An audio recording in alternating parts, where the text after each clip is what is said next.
two, 1 2 1 2 1 2. Okay. Whew. Jeez Louise, I'm falling asleep on the job.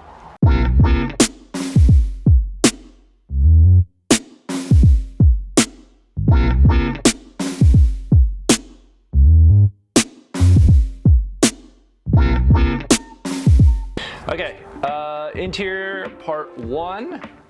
Here we go. We are on the inside. Obviously, when we started this project, we set the goal of racing the Mint 400 and at least finishing it, which we have not yet done. So we've been 2 years in the build process at this point. We did run at 1 year.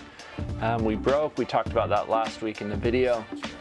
This week, we're going to talk about the interior. We're going to talk about some of the things that we had to do in order to pass tech and contingency for the Mint 400. So all of the cage work that you see is done my design or our design, but it is per the rule book of the Mint 400, and they follow very similar to the Score rule books, all of the race truck rule books. So 2-inch 120 wall chromoly tubing, all bent by hand, all manually bent, no kinks, no nothing, and then I've obviously double pass TIG welded on all of our welds and all our junctions. So we did really strong, probably overkill for our main hoop. One piece all the way to the floor. It has to land, the plate has to land, and it also has to be welded and bolted. So we have bolt through 1/2 inch grade 8 bolts going through all of our landings. And we've got front landing, obviously the B pillar or the main hoop landing behind the front seats. And then we've got the far rear and the C pillar landing. So there's technically 8 spots where it connects to the unibody. We wanted to keep our clearances really tight, obviously to give us as much headroom as possible and just give it a really clean look. So we went through, did all of that. We added fire suppression, which this is not going to live here, but it did for the sake of, we needed it for the race within grabbing area for the passenger and the driver. Sat nav that we're running is the Garmin unit.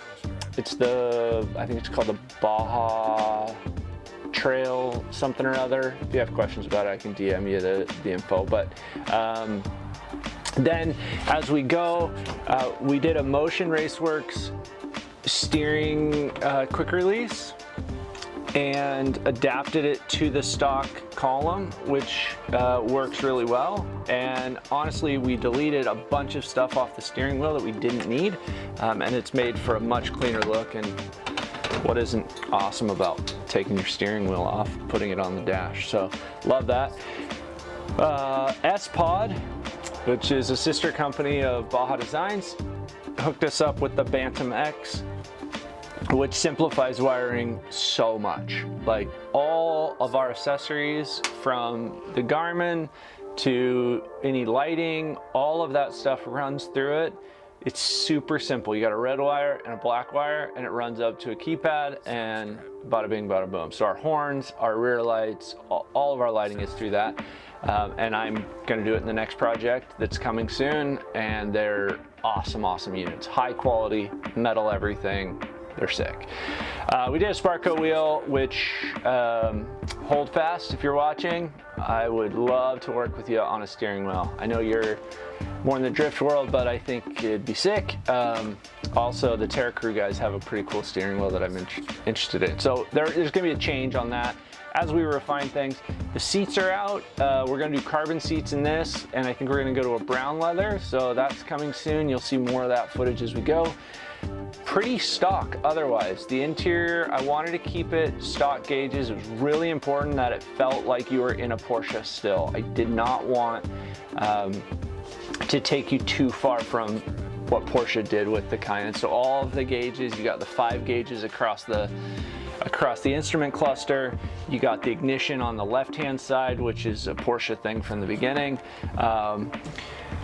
There is still some delete that needs to happen. We obviously deleted all the sunroof and its guts and then replaced it with a carbon mold. I made a carbon mold, and then we did a sunroof delete and put that in there, so we saved a bunch of weight on that. All of the leather interior, all of the carpets, all of that is out.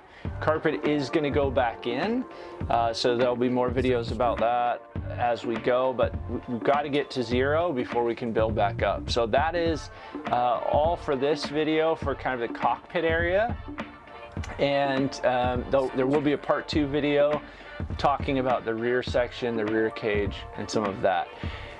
We also will tell you, and we'll remind you in other videos, we want to do a question and answer video, because I know there are questions. How much did it cost? How long did it take? What did you do to get sponsored? What did you know, there's lots of those kinds of questions. I'd love to answer them for you, because I was there. I still feel like I'm there a lot of times. Like, how in the world do you do this? How do you do that? So if I can help, I'd love to. Let me know. Leave comments, leave questions, or DM me on Instagram, and we'll compile all those questions and do a film like that in a couple weeks. So let me know. And that's a wrap.